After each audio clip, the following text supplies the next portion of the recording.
Welcome to today's DBTA Roundtable webinar brought to you by Semarkey, OpenText, and GridGain. I'm Stephen Fegg, Director of Database Trends and Applications and Unisphere Research. I will be your host for today's broadcast. Our presentation today is titled The Race to Unified Analytics, Next-Gen Data Platforms and Architectures. Before we begin, I want to explain how you can be a part of this broadcast. There will be a question and answer session. If you have a question during the presentation, just type it into the question box provided and click on the submit button. We'll try to get to as many questions as possible, but if your question is not selected during the show, you will receive an email response. Plus, all viewers today will be entered for a chance to win a $100 Amazon gift card just for participating.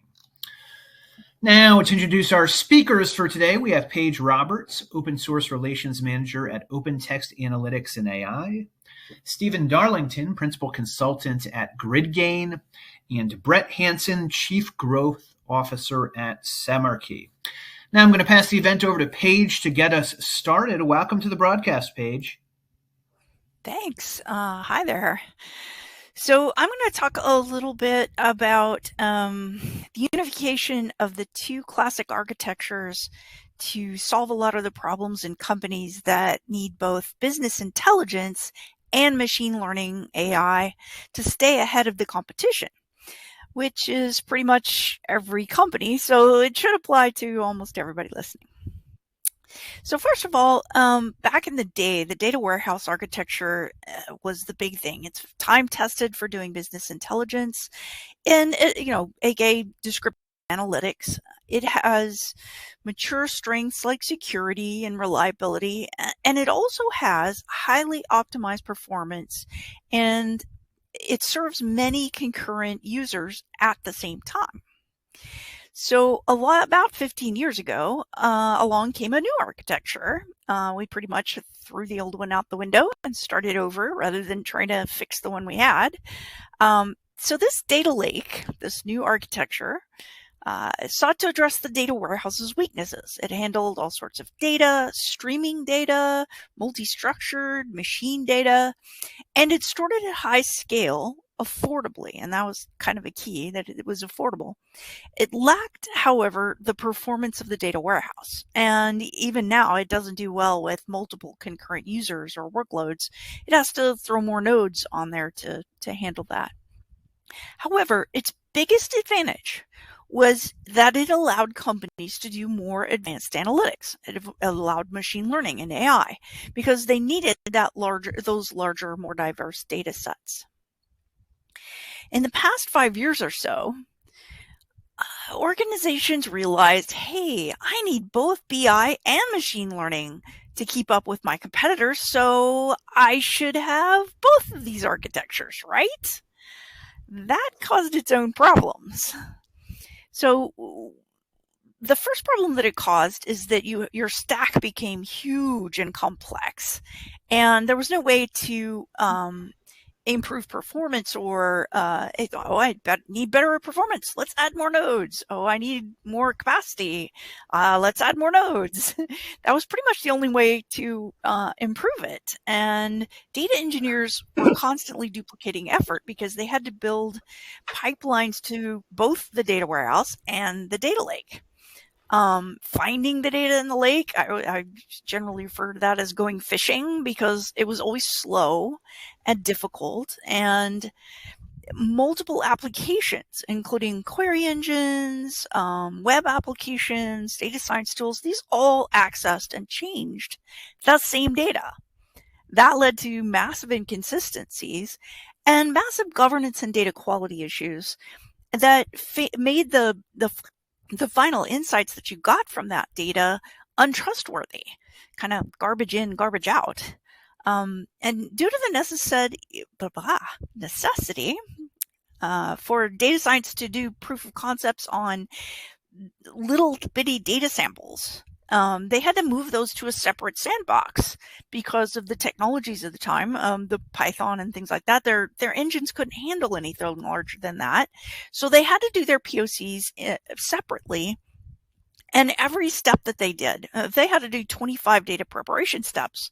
Whatever they had to do, they then, once the model was proven, brought it back to somebody to recreate in a new technology that could scale, that could handle production workloads. So that obviously wasn't going to work, just combining the two architectures. So the obvious solution is combine the architectures into one architecture and make them, and simplify that stack. Now, I have been talking about this for a while. The heart of the data lake, of course, is storage that can hold any kind of data at scale. Now, the heart of the data warehouse was the powerful analytical database that could do a bunch of concurrent things at really high performance. So you put those together, and over the years, we had a lot of different names for it. We've been calling it Unified Analytics, Unified Data Analytics Platform, all of this other things. But when I speak at conferences now, or I talk to prospective customers or whatever about this unification of data warehouses and data lakes, they all go, "Oh, you mean a data lake house." So that has kind of won the nomenclature wars, but this is what we now call it. And this new architecture is pretty powerful. Now, what does that look like? So that's what that is. But what does it look like when you bring those together? So first off, you've got to pull all your data in. So you've got all of this disparate types of data, streaming, the same old transactional systems and files and batch and things like that. They did change a little bit from extracting that data, transforming it, and then putting it into your data lake or database, or wherever you're going to store it. Now, a lot of that is just automated or streamed directly into the data lake. Now, the data lake is generally these days an object storage layer of some sort. If it's on Amazon, it's going to be AWS. It's on Google, it's going to be Google Storage, Azure Blob Storage. Sorry about that. But even on-prem, you have object storage capabilities on-prem now, and you also have, of course, legacy Hadoop file systems. So you have those both on-prem and on the cloud. And what's come around in the recent times is this lovely thing called Apache Iceberg that sort of inputs some metadata on that and keeps track of it a little better in the data lake. So that's hugely helpful. Now, beyond that, let's see here. You're still going to need that really nice database because you still need your performant workloads. You need to do a lot of things concurrently. And more modern databases have actually figured out better ways to isolate workloads so that you can do even more things concurrently, and so that you can do some things that used to bog down your database, like constant data transformation. If you've got data streaming in, you're going to have to transform it all the time. You can't just schedule that for 3 a.m. or whatever. And you want your real-time analytics, and so you need to be able to process that data constantly. And you also want to be able to throw an ad hoc query at your system or train a machine learning model in the same system and not slow down your boss's dashboard, because that's a career limiting move. So that ability to isolate workloads means that now you can do a lot more with a relatively simple stack. Now, the other thing is, the first thing people think about, oh, we've got another new architecture. I've got to learn another new way to do things. And one of the cool things about this architecture is it has looked at all the people that are trying to do something. It's like there's people who like to use SQL, people who like to use Python, people who like to use R, Jupyter Notebooks. It's like these people all need to get their job done and as efficiently as possible. And what that means is, if I'm used to working in Python in a Jupyter Notebook, I shouldn't have to change. I should just be able to keep on doing that. If I'm used to using SQL or using a visualization tool like Magellan, Power BI, Tableau, something like that, I should be able to do that. But now I have all these extra capabilities and all this huge, massive amounts of data, even at high granularities, so that I can get just right down to the nitty gritty and really analyze that stuff in in a reasonable amount of time and also do other things at the same time. So this gives you a lot of advantages. The big one is, of course, that you understand your whole business because you're analyzing all the data. There's no limitations on structured or semi-structured or whatever. It's complex, Parquet, all of these interesting formats that they invented just for data lakes can now be queried with the speed that you expect from a data warehouse. And that's pretty awesome. So you can go BI. And that's a big thing. You can go from descriptive to predictive and even prescriptive. So you can do pretty much, you can do machine learning, you can do AI, you can do all of the advanced things that you used to think you had to go off in some other location to do that. You don't have to take samples. You're looking at all of the data, so you're getting as much accuracy as possible. And you're not going fishing because all of this is very nicely integrated. The Iceberg integration helps everything find where your data is. And even if your data changes, if one application adds a column or takes it away or changes a data type or something like that, Iceberg keeps track of that. So when your application, your data lakehouse wants to go, okay, I need to look at that data. I looked at it last week and it was fine. Well, something else changed it in the meantime. Not a big deal. Iceberg keeps track of that. And you get your machine learning projects into production in minutes, not months. What does that mean? It means that when I develop in my little Jupyter notebook, I didn't have to take a tiny sample and go work on a sandbox and then bring it back when I'm happy with my model and say, here, reproduce everything I did in a new technology. Instead, I'm working with the entire data set, all of it. I'm getting my models as accurate as possible right there. And my development environment is going to be the same as my production environment, which means once my model is proven, it takes a few minutes and boom, it's in production. And right now it's taking 6 months to a year or more for a lot of people to get their machine learning projects into production. A data lakehouse is pretty powerful for getting there faster. And one of the nicest things about this is kind of a kicker, is because the stack is simpler and the technology is far more efficient than you might imagine, you don't have to just keep throwing nodes at it. In fact, I work at Vertica, and Vertica ran into at least one customer who had 278 Spark nodes, and we were able to duplicate the same analytics workload on 9 nodes. We routinely use half or less of the compute power of our competitors. And the nice thing about that is not only do you get to save a lot of money, but your carbon footprint is smaller, and it really keeps your ESG commitments front of mind, and it makes sure that you're doing your part to save the planet. So that's kind of my view of how the data architectures for analytics are unifying, and I'm going to pass it on from here. Thank you very much, Paige. Absolutely. So it's my pleasure to introduce our next speaker today. We have Stephen Darlington, Principal Consultant at GridGain with us. Welcome to the broadcast, Stephen. Hi, thanks for having us. Yeah, it's great. Also great to hear Ken Paige's talk as well. Obviously, similar subject, but a different take on where we're going to go with this. So yeah, we're going to talk about the kind of rise of the unified real-time platform. The observant of you might notice that I'm not Lalit.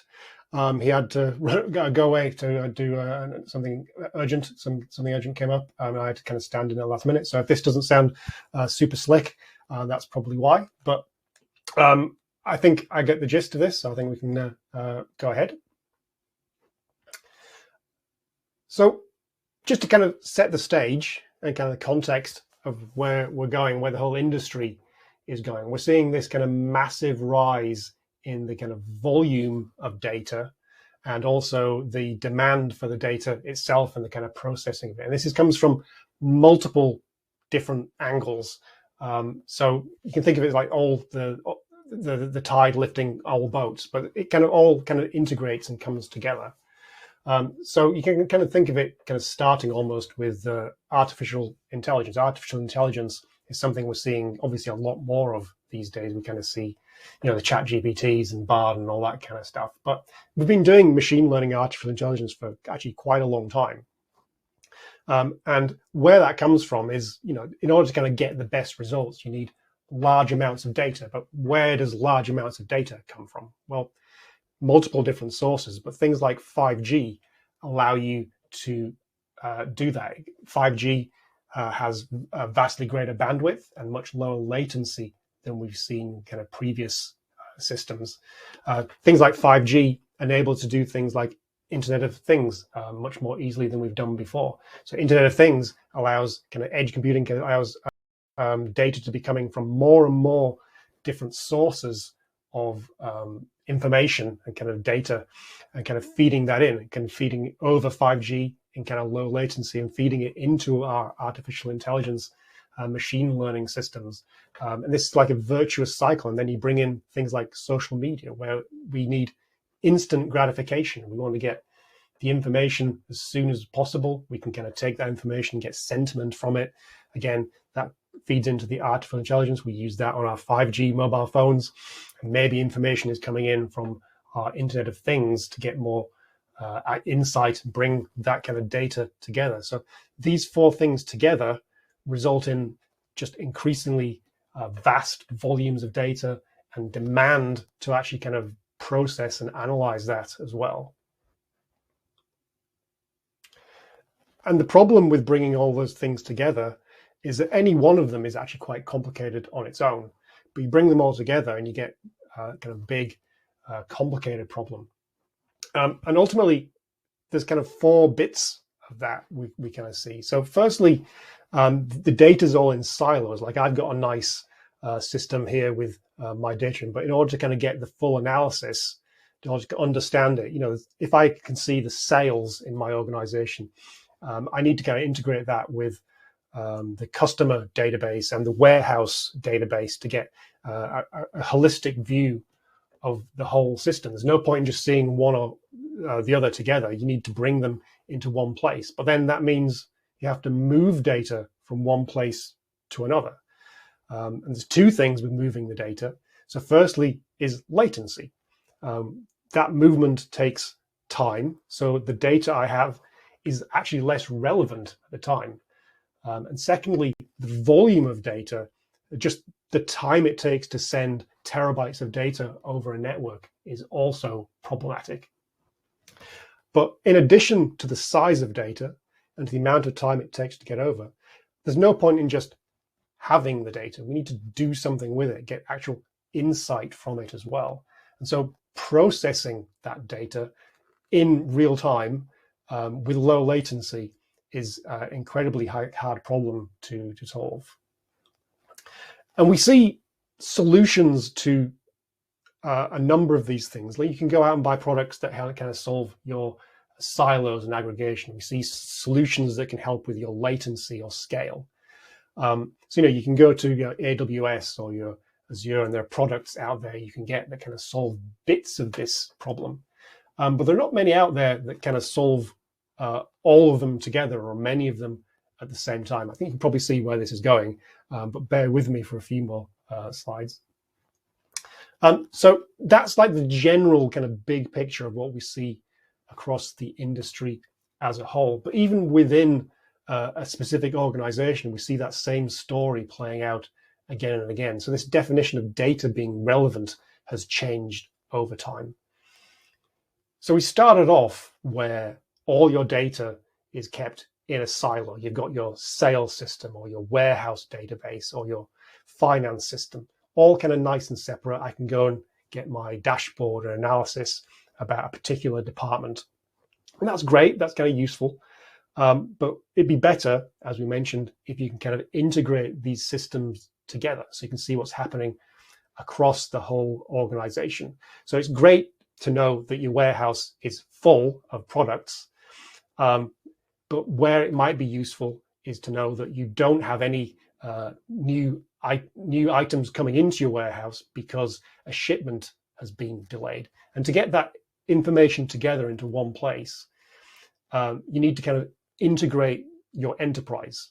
You need to kind of link these databases together. You need to kind of feed the data together. You need to kind of bring that and kind of analyze the different aspects together in one go. But while it's good to know that your warehouse has these products in and your sales team can sell them, but the shipment is delayed, wouldn't it be more useful to know why the shipment was delayed and kind of figured out what you can do about that? Or, maybe a ship is stuck in the Suez Canal and you can't get your delivery through. Maybe there's a global pandemic and the warehouse that was the factory that was manufacturing the product to put on the ship is closed for the minute, all this kind of stuff. So at this point, knowing what's happening within your enterprise isn't enough either. You need to understand your full supply chain. So you need to feed information from disparate sources, from partners, from the internet at large, from data suppliers, from other kind of partner companies. So we've gone from this system where we just had like a simple database and you can run a dashboard on it, to feeding in not just information from the enterprise, but from you and lots of other systems around the world as well. So it's getting pretty complicated at this point. And if you just kind of sketch out a diagram of what that looks like, the diagram's starting to look pretty scary, I have to say. And there's lots of different moving parts, all these different things kind of connecting together. And that's complexity is a bad thing in and of itself. If you can't understand your system, it's going to provide problems for you down the line. But the more pressing thing, kind of business requirement, because the business in a way doesn't care that it's complicated as long as you get the right answers. But are you getting the right answers? Because each of these steps that you have that passes through the system adds a certain amount of delay. So feeding in the data from outside through the APIs adds a delay. Moving it from the API into your event streaming platform has a delay. Moving from your event streaming platform into a transactional system has a delay. Maybe that's only a few milliseconds. Maybe it's longer. Maybe it's a batch system. It doesn't matter. Every single step that we make through the system adds an extra delay, which means your information is less fresh, less up to date, and therefore of less value. If you think about it like a credit card transaction, you need to allow or deny it immediately. You can't kind of say, we'll get back to you in 10 minutes when we've looked up the records. You need to decide straight away whether this is likely to be a fraudulent transaction or not. You need to be able to look back in time and kind of say, well, we had a transaction 30 minutes ago, 1,000 miles away. It's probably not the case that this guy is actually legitimate. There's probably something dodgy going on, and we should shut down this transaction. We should deny it kind of right now. But it's really hard to do when your systems are spread apart like this. So what we find is that because GridGain is this kind of unified real-time platform, we can actually bring together a number of these different aspects together in one system. So this enhances the architecture in the sense that there's less parts to it, there's fewer parts to it, and that just reduces your complexity. But more than that, because all the data, because all the processing is kept in one place, it actually reduces the latency from the data being ingested to it being processed, analyzed, and getting actionable information out the other side. And that's kind of really important. That's the ultimate end goal in all this, kind of getting, there's no point just having data, you need to do something with it as well. So this unified real-time platform is kind of how we do it. It's a way, in many ways, of combining data at rest and data in motion. So as an example I gave a minute ago, like your credit card transaction, you need to take a look in your historical data and the current event and kind of marry them together. You can do that with simple kind of code. You can do machine learning AI. You can kind of put in this huge batch processing. You can kind of keep your system learning in real time and updating the model before the inference is going and all that kind of stuff.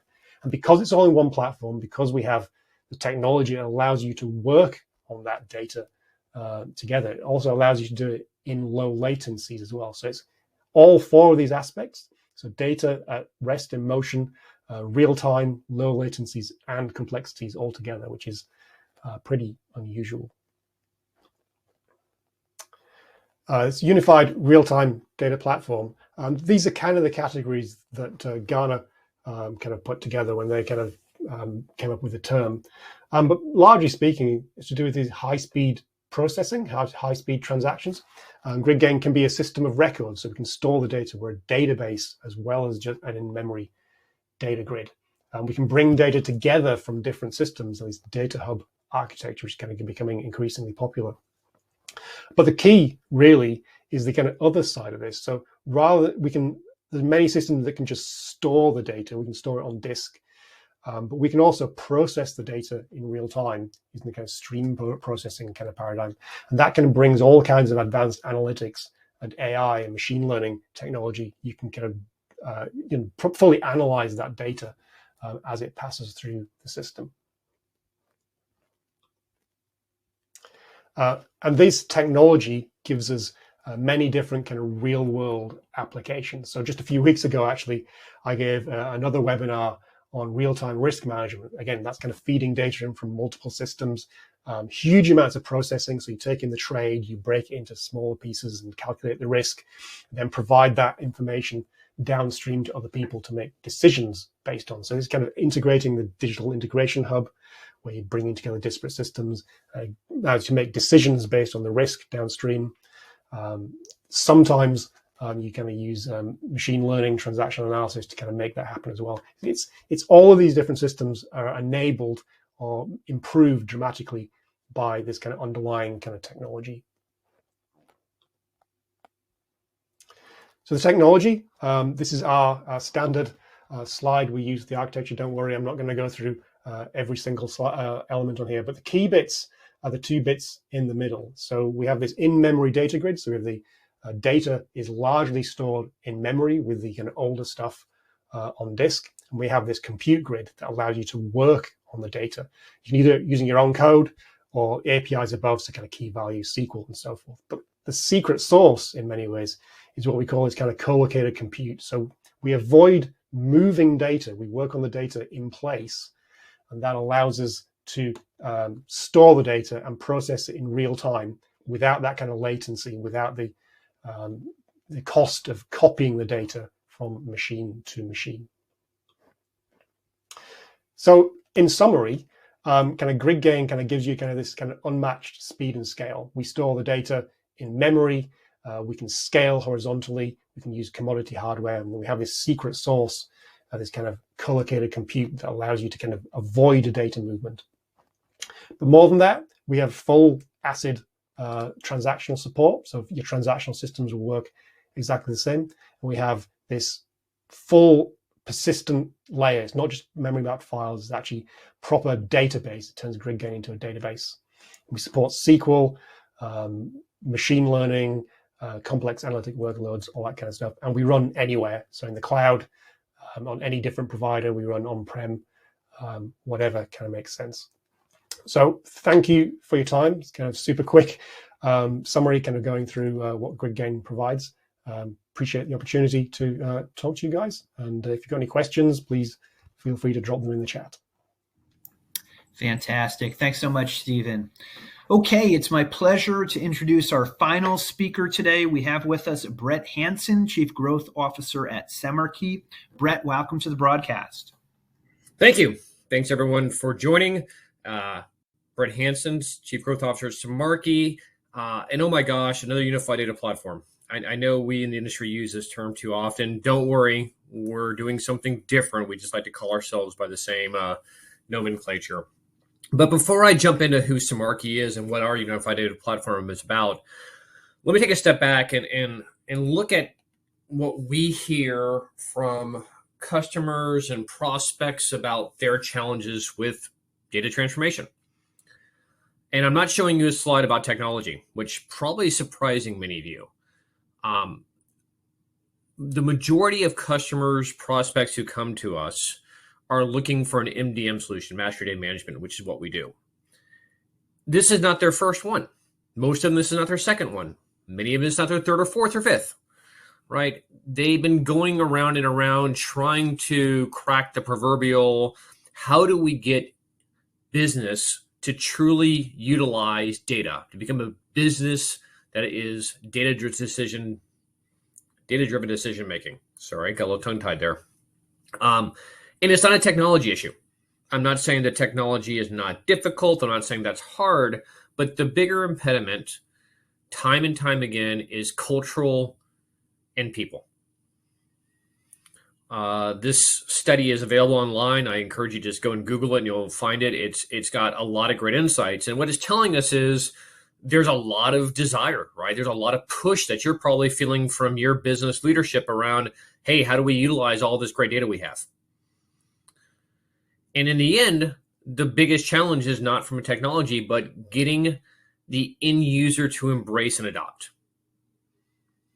And so as we begin conversations with customers, large and small, we always begin the conversation not around the MDM technology, but what is the business outcome that they're seeking to derive?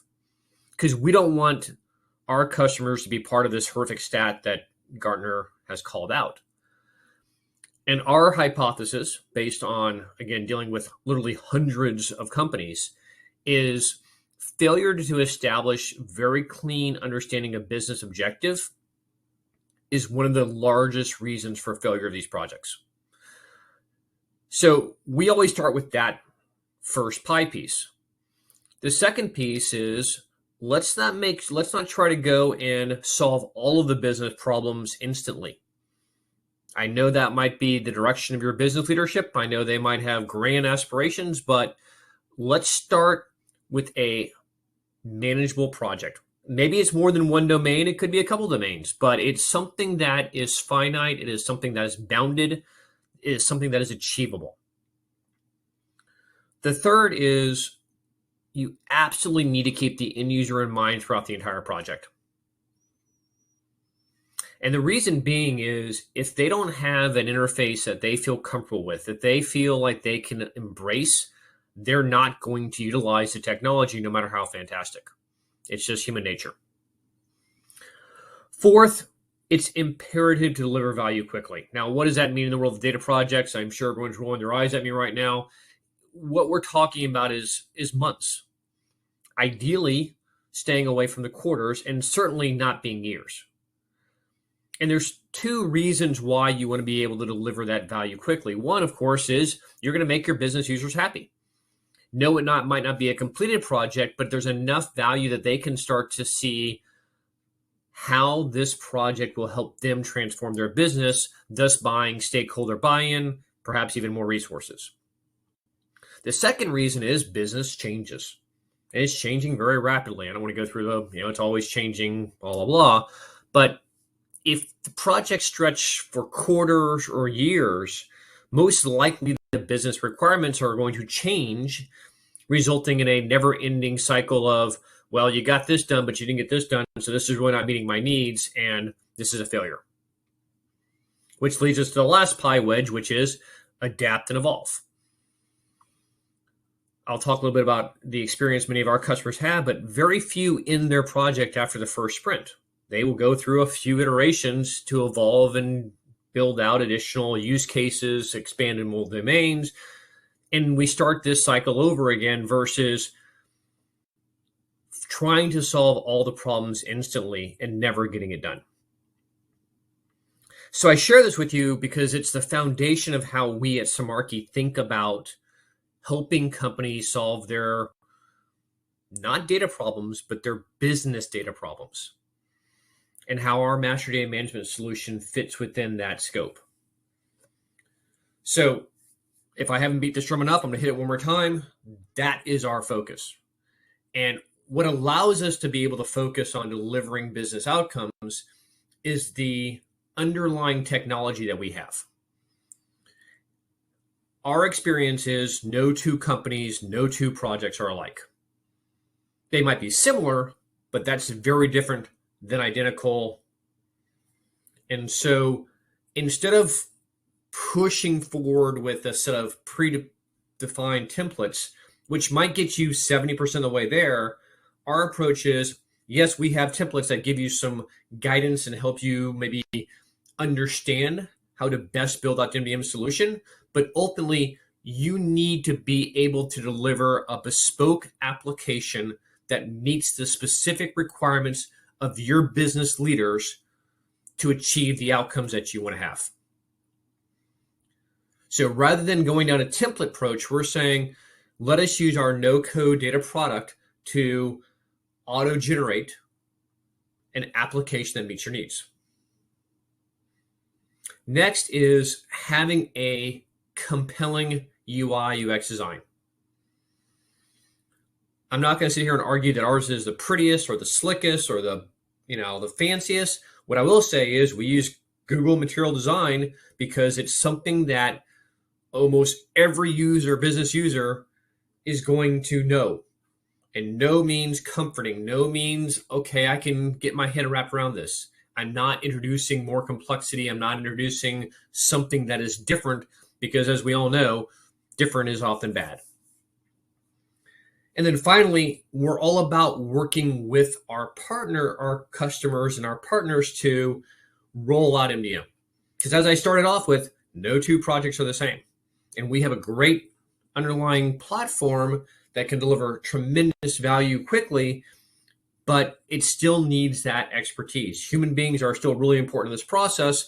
And so we have a set of experts. We built out a very, very detailed delivery blueprint, which you can download from our website, that walks you through every step that we take with customers. And again, hundreds of customers. Now I can keep talking about how wonderful I think we are. I would actually say if I've piqued your interest, go to Gartner Peer Index reviews and take a look at what our customers say about us. I wouldn't obviously be telling you that unless it was very good. I've talked a little bit about the concept of MDM, but we also have, as part of our platform, connectors that allow you to ingest and orchestrate data as well. And we built this into our module because we saw the need from our customers who were saying, gosh, everything's going great with the MDM project. And then it came time to ingest data. And now I have to go to some centralized organization that has all the data integration resources. And I'm number 26 in the queue and I have no line of sight. So rather than leave our customers hanging in that sort of situation, we now have to say, listen, we've got connectors. We can hook you up to SAP or AWS or Snowflake. It goes on and on and on. Bring into the MDM platform, create your golden records, and then orchestrate it through applications like I talked about. So having that concept of being able to have a modular yet unified approach that allows you to quickly deliver value. So let's talk about our actual customer. Shake Shack. Hopefully everyone's heard of them. Hopefully everyone's been there. Great burgers, great fries. They grew very quickly.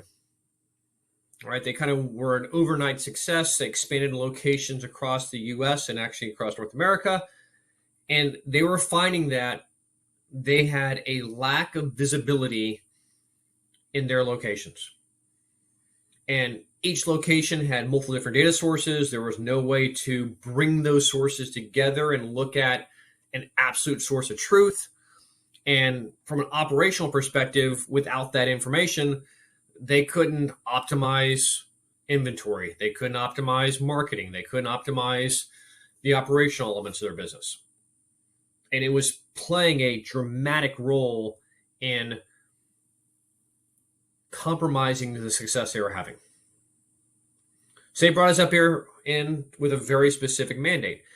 Allow us to create a set of golden records for each location. And we worked with them, and you can see the results on this blue pillar. But what I'd call out is with one full-time equivalent headcount, we got this thing up and running in a month. Now, I have to put the disclaimer up right now, like that's not saying every project is going to be that fast, but it certainly demonstrates how quickly we can move with companies because of our approach.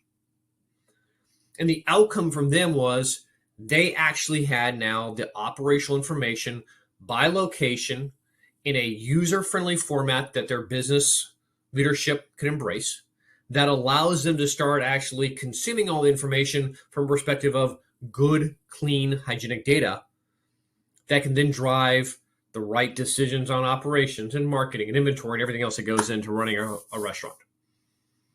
So it was a game-changing approach that we built out very quickly that allowed the business to realize value. And since then, of course, we've expanded to additional areas as their requirements have grown. So I chose this example out of the many that we have because I thought it really illustrates the concept of defining that requirement, being very clear about what we're trying to do, executing, ensuring you have a strong experience for the business users, and then once you have success, growing from there. So I'm going to wrap up with this last page, which is by far my favorite page because it speaks to the value that customers are deriving. And that's what makes me really excited. As you can see, the vast majority of the organizations we work with are up and running with an MDM solution in a quarter. Now, is that the last thing they do? No, I'm not suggesting that at all. But it gets them to the point that they have a viable solution delivering hygienic data, golden records, to business users that speaks to their specific business requirements. So you have happy, pleased business users, and then from there, you can iterate further. And as you can see, 2/3 of our customers iterate further. They expand to additional domain areas. They might expand to additional use cases, right?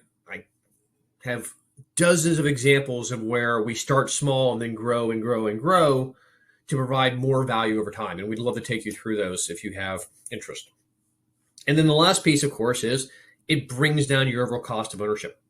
Because of the approach that we take, again, which is a data product that delivers an application, you're able to complete this exercise quickly and efficiently. And as requirements change, and again, business is always changing, right? You always know that your stakeholders are always going to be throwing something new at you.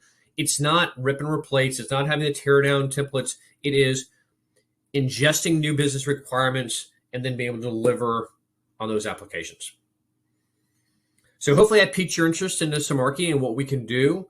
Love to talk to you further, but what we really love to do is take you through a customized demo because that speaks, a million words, a picture's 1,000 words type thing, where we can really show you in real time how we can help you in your MDM projects in delivering the business value and the outcome your stakeholders are requiring. So with that, I know it's Q&A time. Stephen, I think I'm turning it back to you. Thank you very much, Brett. And that study is definitely eye-opening. Okay, so we're going to dive into questions from our viewers. Paige, the first question is for you. Do you have to move Parquet files in the data lake into the Vertica data format before you can query them? No. In fact, Vertica is used in some cases as a query engine on top of object stores or Hadoop or things like that. One of the things we've discovered is our customers have a lot of data in HDFS or wherever it is already. And when you have a bunch of data, it's really hard to move. So nothing wrong with bringing the compute to the data as opposed to having to move the data to do analytics on it. Got it. Thanks for clarifying. Stephen, our next question is for you. You mentioned multi-dimensional problems. Why is it important to solve all these problems together? I mean, actually, it's a similar answer to the one Paige just gave to her question in a way. It's like you need to bring, if you end up having to move the data from one place to another, that takes time. And also that adds latency to the whole system, which means that you can't get the results you need in the kind of near real time you have. And it simplifies your architecture, having everything kind of stuck together. So if you have different systems all operating on part of the problem, you don't get a complete solution. You only get partial solutions. So having it all in one place allows you to kind of get the scale and the speed and the low latency, the persistence, all that kind of stuff working together. And I think that's why we think of these as like multi-dimensional problems, and that we're a good solution for. Understood. Well said. Brett, our next question is for you. What is the biggest challenge in deploying MDM successfully? Corralling your stakeholders and getting them aligned. I don't mean to sound tongue in cheek, but that definitely is the number one challenge, is defining that business outcome. The second challenge that we run into, so I guess I'm cheating on the question because you asked the biggest, but I'm gonna give you another one, is being able to effectively define the requirements in a methodology that allows you to quickly deploy the solution. So oftentimes the stakeholder requirements are very vague and complex. And so being able to distill those down to specific epics, if you're thinking like a Jira Agile type approach, and then being able to input them into a system that allows that to actually deliver on the application is absolutely critical. Got it. Thanks, Brett. Paige, circling back to you, the question is, it's still just a database, though. You can't say use machine learning for anomaly detection or root cause analysis on a bunch of logs and sensor data. Okay. It's a data lake house. Yes, absolutely. You can do machine learning. We have over 650 functions built in, which includes all the things you need for data preparation, for training models, for balancing data sets, finding outliers, evaluating your models, save the model, manage the model, retrain the model. So yes, it's a full machine learning platform. Not just, I guess just a database is kind of an odd question, but yeah, it is definitely a wonderful database, and that database can do machine learning. Yeah. Gotcha. A little snarky, but thanks for setting us straight. Okay, Stephen, our next question is for you. Don't the big cloud vendors provide these capabilities you mentioned? So how is this unified platform different? Yeah, we get this question quite a lot, actually.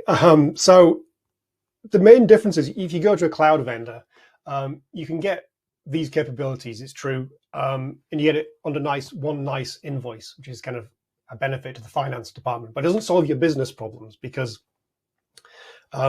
you've still got your data in one place and your compute in another, and you've got another service that you need to kind of get to kind of route the data from one bit to the other and coordinate it and orchestrate it and all that kind of stuff. It's adding lots of complexity in order just to get one invoice that pleases a different team.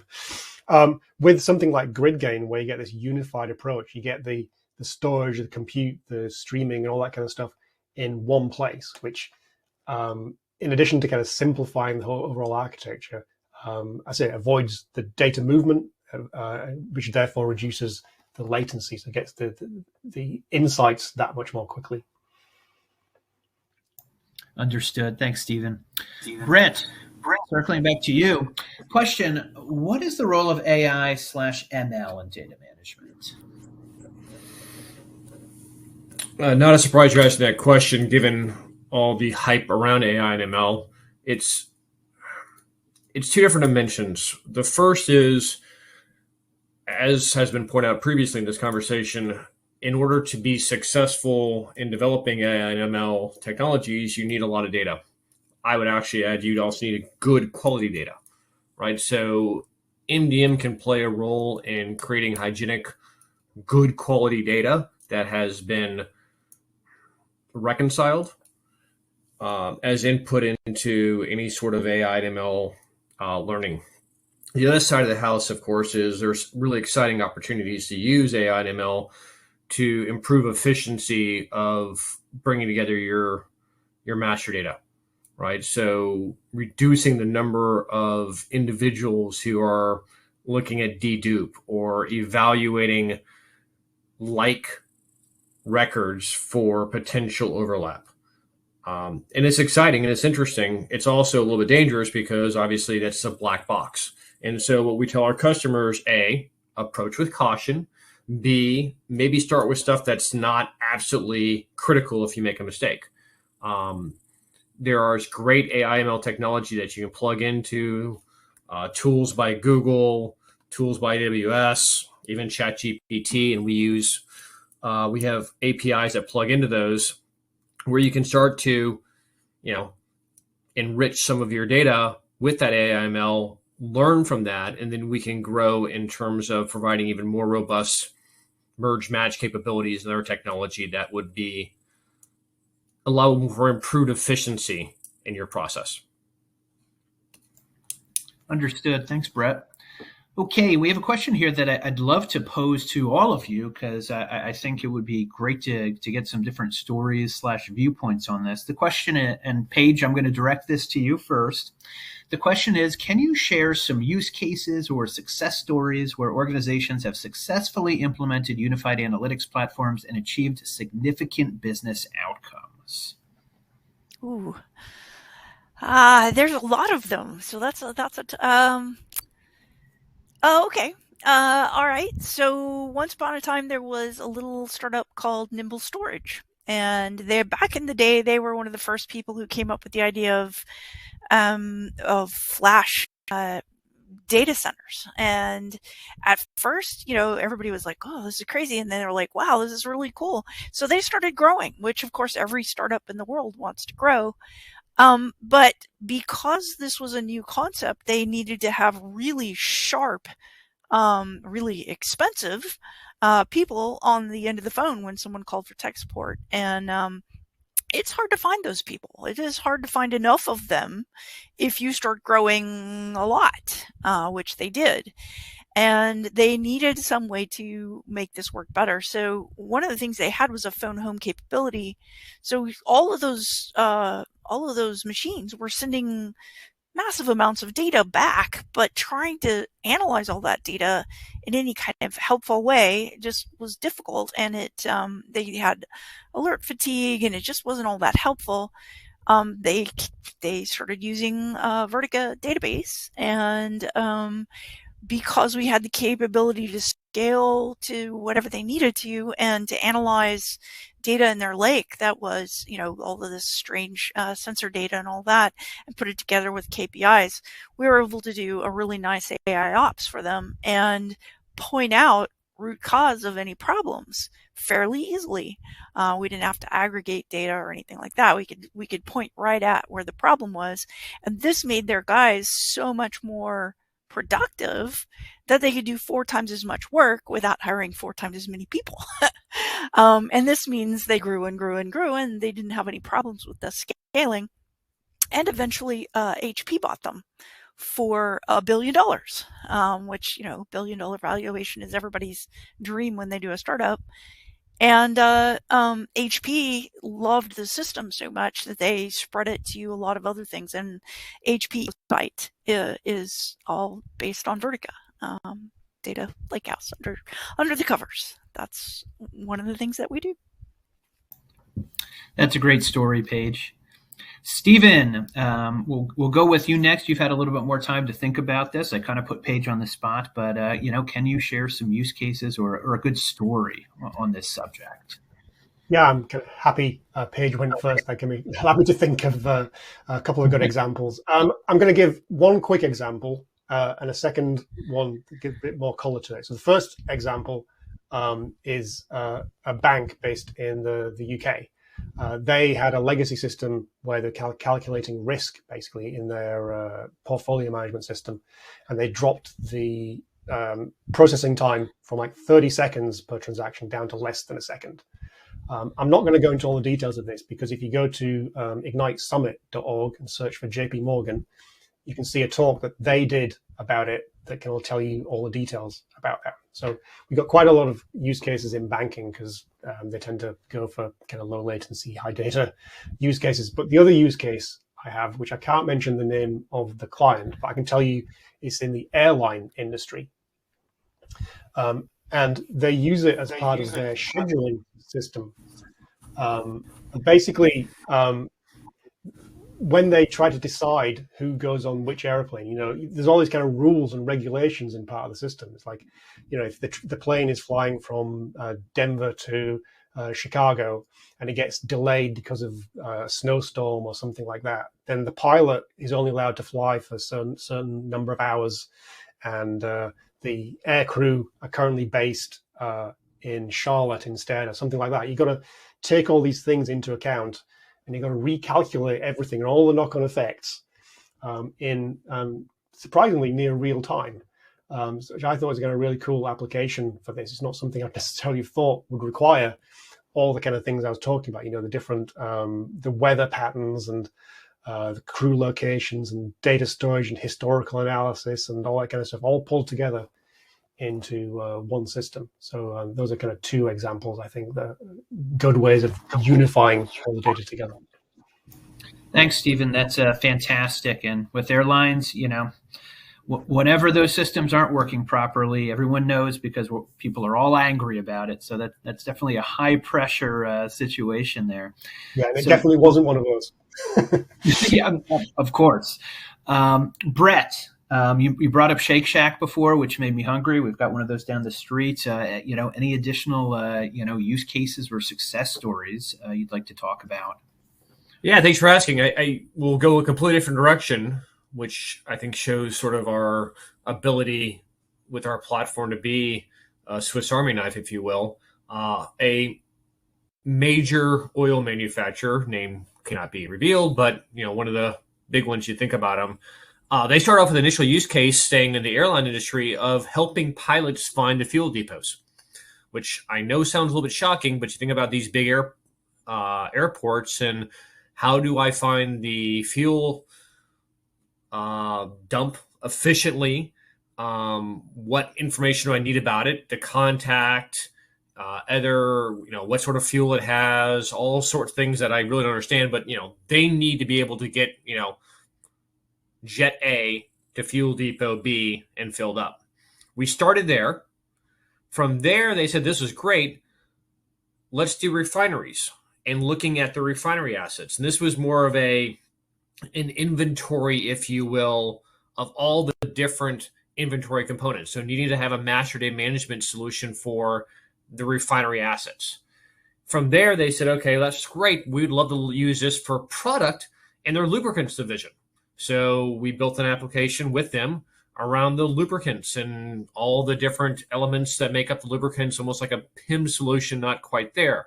And then we finally ended with working with them on subsea assets and other kind of geolocation / inventory type projects. So I picked this use case because this is how we see successful companies really embrace data.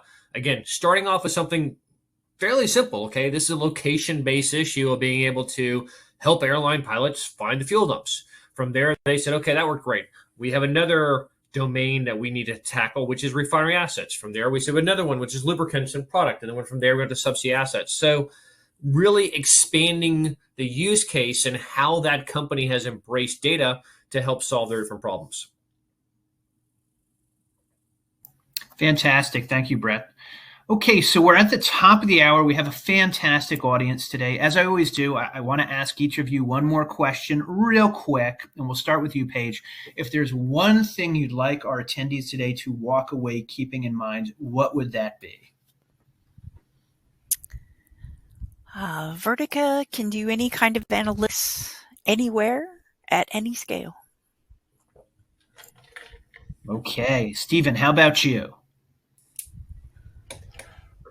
That's a good, but difficult question. Yeah, I mean, Grid Game can bring everything together. You got your data and your processing and your real-time events, and bringing them together in one system is the kind of key to getting real-time analysis, basically. Yeah. Fantastic. And Brett, last but not least. For MDM, or really any data project, start with the business objective. Focus on solving the problem for your business leaders, and the technology will follow. Okay. And I know a lot of you in attendance asked questions that we were not able to get to. We apologize. As I mentioned before, someone will reach out to you via email. We're going to share these questions with the speakers so that they can follow up with you, have that opportunity. We appreciate it. So I would like to give a huge thank you to our speakers today for coming on board, sharing their insights and expertise. One more time, Paige Roberts, Open Source Relations Manager, OpenText Analytics and AI. Stephen Darlington, Principal Consultant at GridGain, and Brett Hansen, Chief Growth Officer at Semarkey. So if you would like to review this presentation or send it to a colleague, you can use the same URL that you used for today's live event. It will be archived, and you will receive an email once that archive is posted. And as I mentioned before, just for participating in today's event, you could win this $100 Amazon gift card. The winner will be announced on July 31st. We'll let you know if you're the lucky viewer. Thank you, everyone, for joining us today, and we hope to see you again soon.